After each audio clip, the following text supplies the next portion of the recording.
had a website, but it was almost like a vanity project back then. Now it is like an entrance fee to have a business. Good. Hey, I wanted to let you know that the Google guarantee, the Google ads, man, I'm getting 12 to 16 calls a week. My goal is at least do 10 to 15 more years, grow it up, sell it for 40, 50 million, maybe more.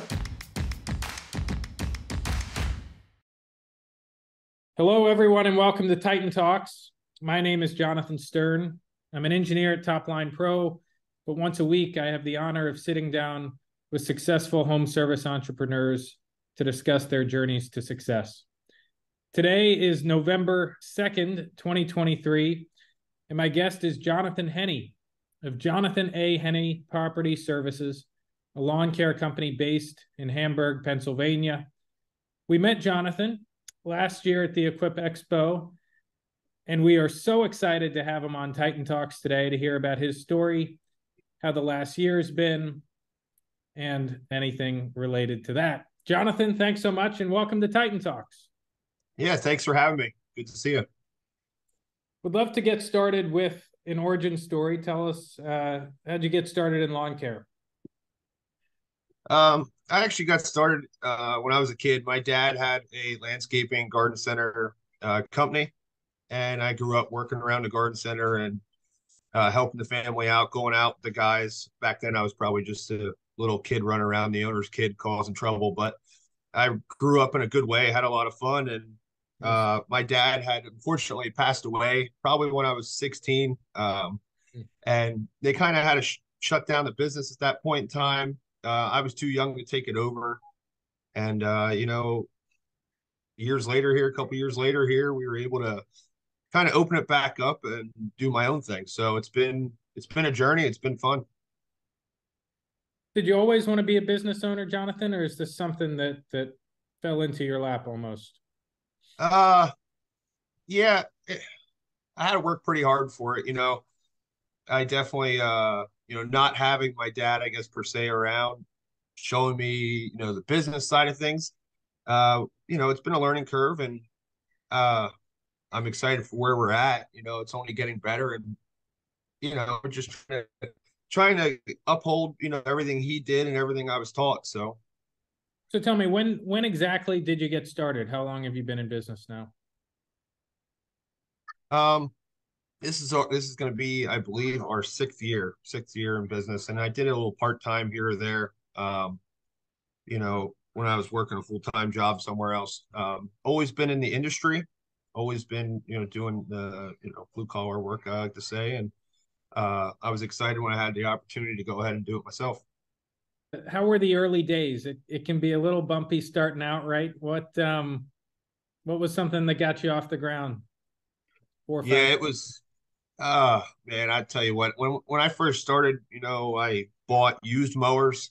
I'm pretty mechanically inclined. I grew up working on a bunch of different things, and I bought mowers that needed work. I put a lot of work into them, a lot of time into them, and I started that way. I just, I didn't want to be one of those guys to go out and spend all that money, and especially not know what the economy was going to do. And I kind of started off safe, I guess. I didn't have the nicest stuff, but I had the stuff that worked. So, any big mistakes you made thinking back 5 years ago, 6 years ago?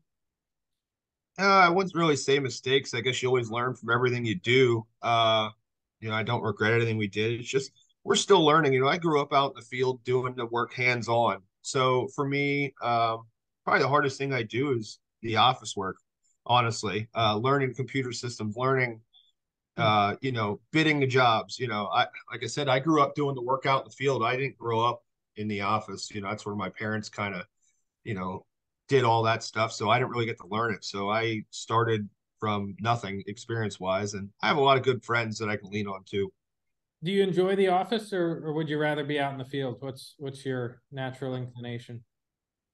I enjoy the office to a point. Yeah. I definitely like being out in the field. I like our customers. We have phenomenal customers. I always say I'm fortunate for the customers we have because it's a good time. Everywhere we go, we get to have a conversation with them. And, we don't have any bad customers. Everybody we work with is great. It's awesome. Jonathan, how'd you get your first customer? Oh man, first customer. I think it was probably a family friend called me and said, I heard you left where I was working prior. And I said, yeah, I did. I'm going to go out and do my own landscaping. And they said, well, put us on the schedule. They didn't even ask price. They didn't ask anything, just put us on the schedule. And I guess just word of mouth. My dad was in this industry a long time. Now we did lose a lot of customers from when he, had passed, and we closed that business till when I was able to reopen. But the cool thing about our logo is our tree. Our tree in the center of our logo is actually my dad's tree. Everybody doesn't realize that, but all his logos were hand painted. So the guy used to paint the trucks with a pinstriping kit. So I was fortunate enough to have an old piece from the garden center yet, and I took it to a guy and had him copy it. So a lot of customers that we gained back probably from my dad's time noticed the tree and noticed our name. My dad's name was Dean F. Henne Landscaping and Garden Center, and they saw my name on the truck saying Jonathan A. Henne, and they said, you got to be Dean Henne's son. First name, middle initial, last name for both you and your father, and it's still his tree. Is that, I'm looking at it right now. I've got it pulled up on my browser. Is that an oak tree? So it is. It actually is a big old oak tree. Yes, sir. And this is your dad's drawing. Was yes. It a drawing of a tree in y'all's backyard, or is it just? I don't, I was probably too young when that all first started, but I have hats, here from back when he was in business, and they have the simple name, tree, what he did. That was it, so I kind of ran with it myself. In the future here, we'll probably transition a little bit over to Henne Property Services, just because my kids. The whole reason I'm doing this is to give my kids an opportunity that, maybe I missed out on with his passing. So, the whole reason I'm doing it is for my kids. If they want it, great. If not, that's okay too. Now, I'm curious, Jonathan, when your dad passed and the business sort of went over to you, did you start a new one from scratch or rename his business? What was the transition like? Is it literally the same thing, just renamed, or a different entity? No, so it's completely different. So back when that all happened, there was a lot involved, and I was young at that point in time. So I wasn't out of high school yet. I was in high school when that happened. So everything got sold at an auction, to take care of, I guess expenses and whatever else. So I started from scratch. I had nothing other than a piece of wood that's in my office here. That's his original sign that was on like a street post out there. I had no tools, no nothing. I started 100% from scratch. I kind of had the inspiration to do it. I'm lucky. I have, my wife, she supports me. I have good, like I said, good family and friends. And, it was hard, but I have quite the work ethic. So, I kind of refused to give up. So in the early days, it was just that old mower, right? Tell us, how has your tooling and equipment repertoire evolved over the years? I'm sure you're working with a little bit more than an old mower these days. Yeah, we are now. Yeah, actually, I made those mowers last 3 years. Okay. My first employee with us there, he ran them, and then I went out and bought new mowers, brand new Skag. I'm pretty brand specific because of dealer support and customer support. So we run all Skag equipment and all steel equipment. We have really good dealers for dealer support. On our TikTok page, I did a little video about that after the Equip show down there. And, it really comes down to me is dealer support, customer support. And, Skag has always gone up and above. Like, we had a problem with a brand new mower, and they called us to make sure it was all okay. And then they probably called us 6 months later and asked us if we were still doing okay and if there's anything they could do. Then in our day and age, those days are done. We don't see that kind of stuff anymore. So I'm pretty loyal to the people that take care of me. You mentioned that your very first job, you didn't even have a quote related. There's no pricing associated. You just went over there and did the job. What's your pricing system today? our pricing system's getting better. I kind of learned over the last couple of years here where we needed to be, getting your numbers in line. And I do a lot of communicating with other people in the industry. So I'd like to hear what other people are saying, and see, because, to get your numbers is a challenge. Anybody that can sit there and say, boom, I know my numbers, they have to be lying, because it takes time. It takes probably messing up. You got to learn. When you say you talk to other people in the industry, does this mean going to conferences like Equip? Are you got 100 people on speed dial? You texting your buddies? What does that look like in practice? We go to Equip, but I don't know. I'm not one for a GoPro camera on my head down there like everybody else. I like to go down there and learn and see what other people are doing. But up here where we're at in Eastern PA, we have a lot of good local landscapers. One of my real good buddies, Justin Reinheimer, he owns Stubbs Landscaping. He's about an hour north of us here, and we talk probably a couple times a week, going back and forth. He went to school for it. He went to Penn Tech. He did all this, he did all the schooling. I didn't, I kind of just jumped into it. So it's nice that I can bounce things off of him, and he probably straightened me out a couple times and some stuff. And, but we have other good friends down here where we're at too, that we can talk to. And, like a good friend of mine, Andy Hawes, he's not in the industry, but he's very, business smart. He does a lot of stuff on his own. We grew up together, and, numbers. He's real good of saying what makes sense and what doesn't. So it's nice that I can call him and say, Andy, hey, this is where we're at. What do you think about this? Yep. On that note, let's turn to business today. Would love to hear how many employees do you have, and what's your schedule looking like? Start with the employees. Yeah, so currently we have one person in the office, and we have 4 people out in the field. We did have an extra this year, but things didn't work out. Which, hey, I'd like to see if people can always go and better themselves somewhere. I'm all about it. I work for employers where they kind of made you feel like you were stuck. That's not the case. Even if I had a guy come work for me and his goal eventually was to open his own landscaping company, I'm going to help him get there. There's plenty of work for everybody. I'm not that type of guy to try and play those games. So I like to be, everybody says, Gary that works for me, he came to us and he always says, you're probably the best boss I ever had. And I said, well, thanks. I appreciate it. I said, but I don't like being the boss. I am the owner. I am the boss. But as long as everybody does their job, you don't really hear from me. We try to do training, and, we have a good system. We have good foundation. And next year is hopefully going to be a big year for us. We're planning to expand quite a bit. Yeah. And so take us through that. You're at 4 employees right now out in the field.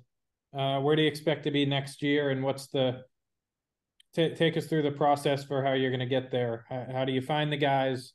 How do you assess the people you're thinking of bringing on, and what does that look like? So I kind of we have really good foundation. We have a guy named Braden. He's going to be running one of our crews. He's a young guy, which everybody always gives the younger generation crap, I guess you could say, because they say their work ethic isn't there. But Bray came to me. That's probably my generation. I don't know. He's 20. I think he's 22 now, and everybody always says, everybody always says that generation doesn't like to work, and Bray is a good kid. He shows up every day. He doesn't know everything, but he's willing to learn.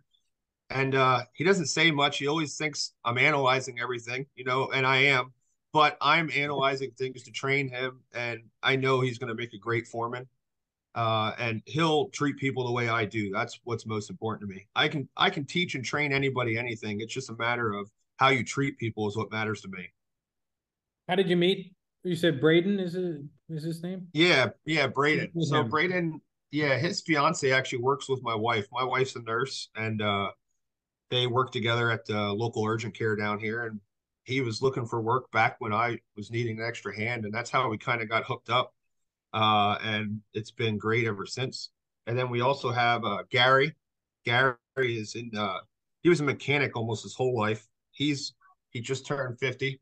And he is a ball of fun. You know, he runs our shop per se. He's in charge of all of our maintenance, but he is definitely your old school.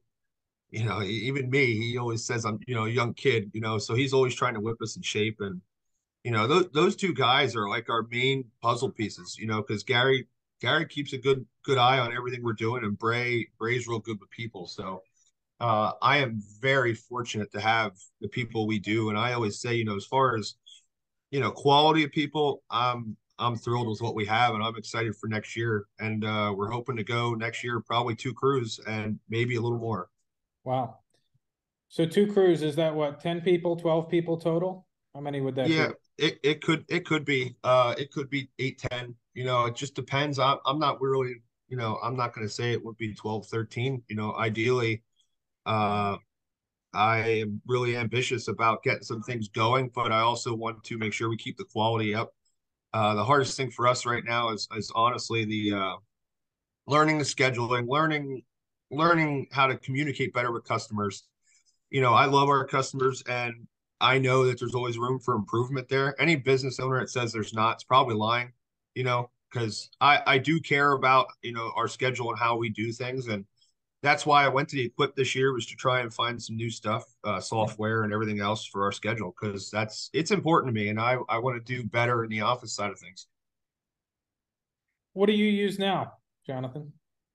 So right now we use QuickBooks Online, and that is kind of it. I do everything on paper scheduling. QuickBooks for managing contacts, accepting payments. What do you use it for exactly? So we use QuickBooks pretty much for managing estimates, managing invoices, Okay. managing that kind of stuff. And then another great customer of ours is Mid-Penn Bank. We got to know a lot of the guys in the office there and the management positions, and they treat us right. You know, they're a bunch of fun. They send us all over the place, you know, and Todd Rudy out there at the main headquarters, which is in charge of all the facilities, he is awesome. They gave me a shot one time when we first started, and they called me, and I was there next day. Boom, I was there doing the job. And he always tells me, you know, he likes when they call us because I drop what I'm doing to go help Mid-Penn. And we always did that for them. And along with you know, one of our other customers, Fraser, we always tried to take care of our customers. And those two are still probably our main commercial customers that we really drop what we're doing to go help. I was going to ask about that. So the residential commercial mix, is it still mostly tilt residential with a few commercial clients mixed in?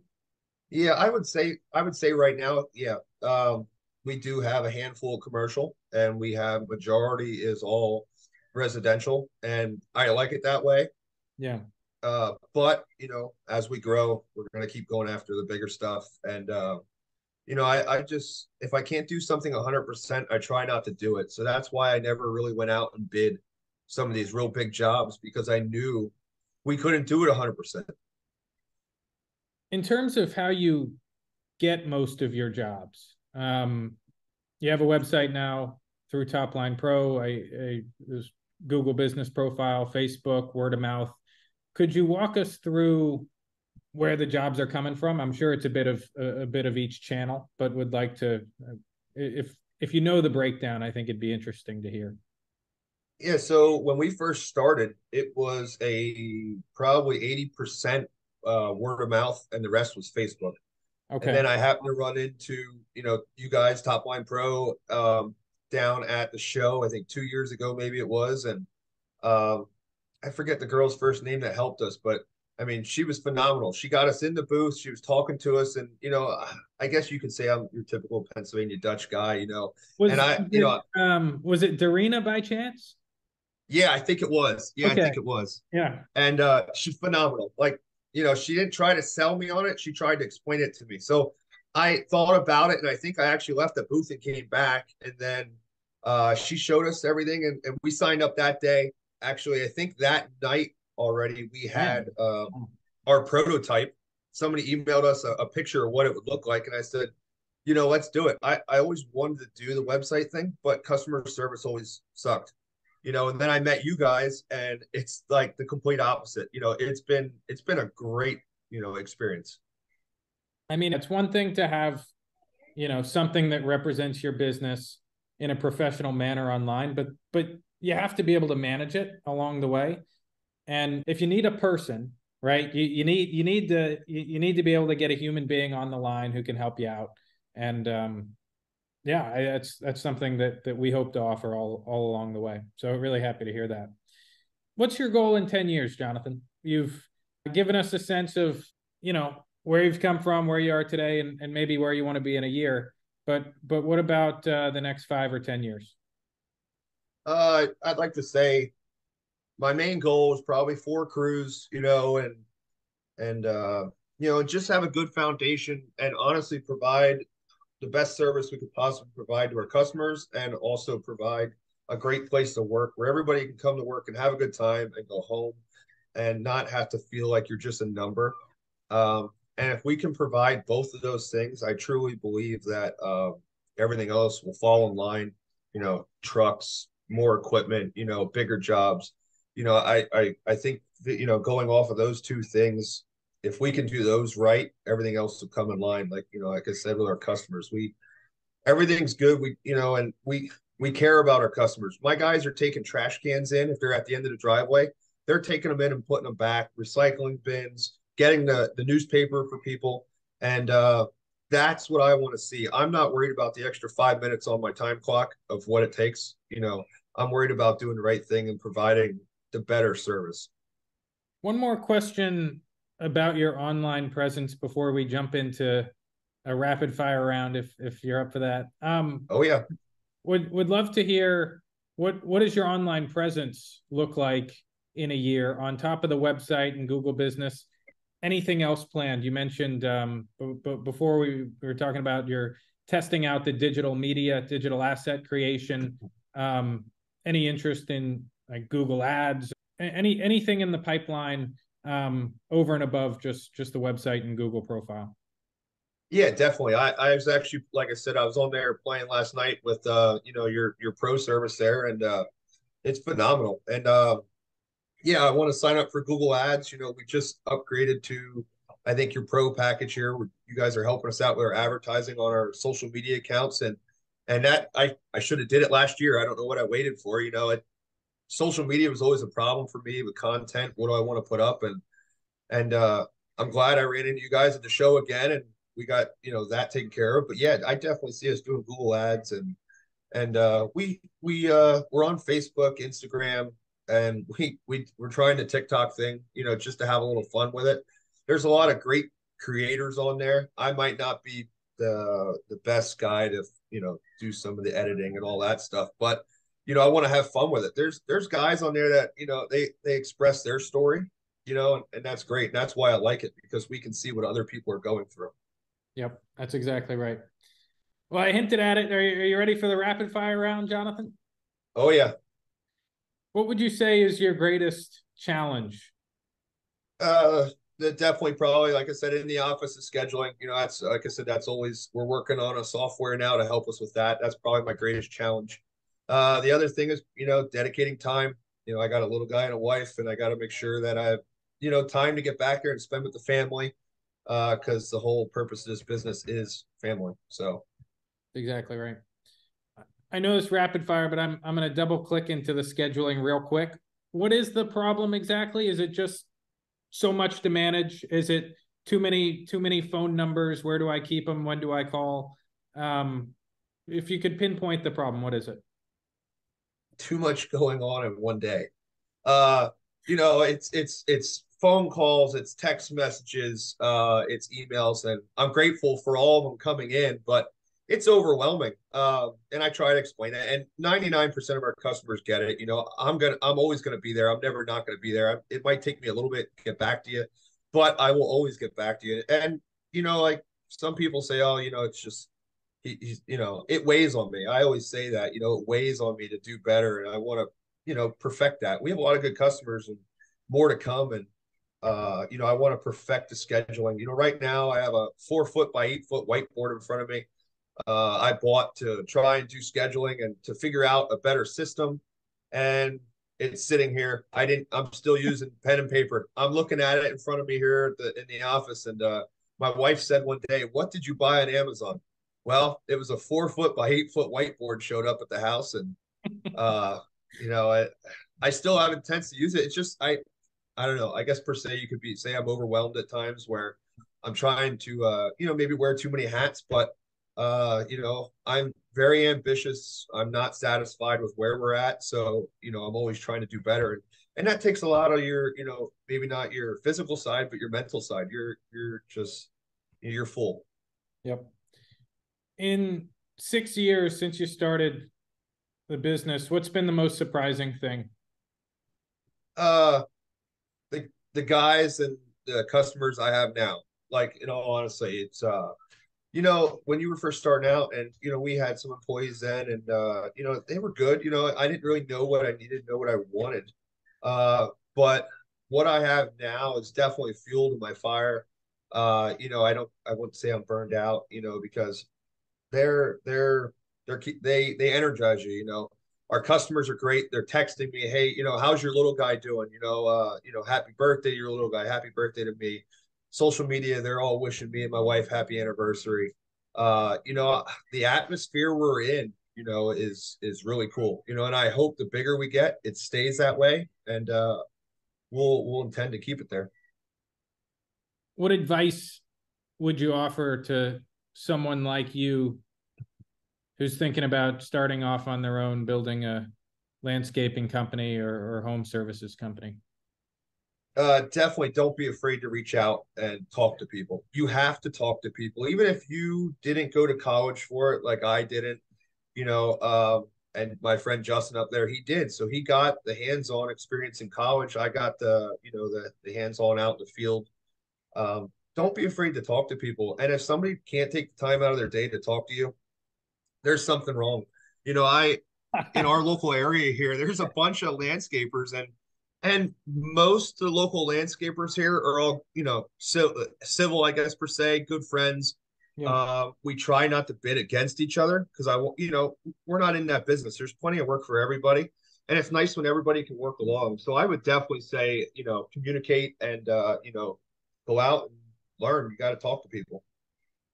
And to close, you've told us a number of things that you're proud about overall, with where your business is today, but would love to hear, is there a specific moment you could point to that's made you proud?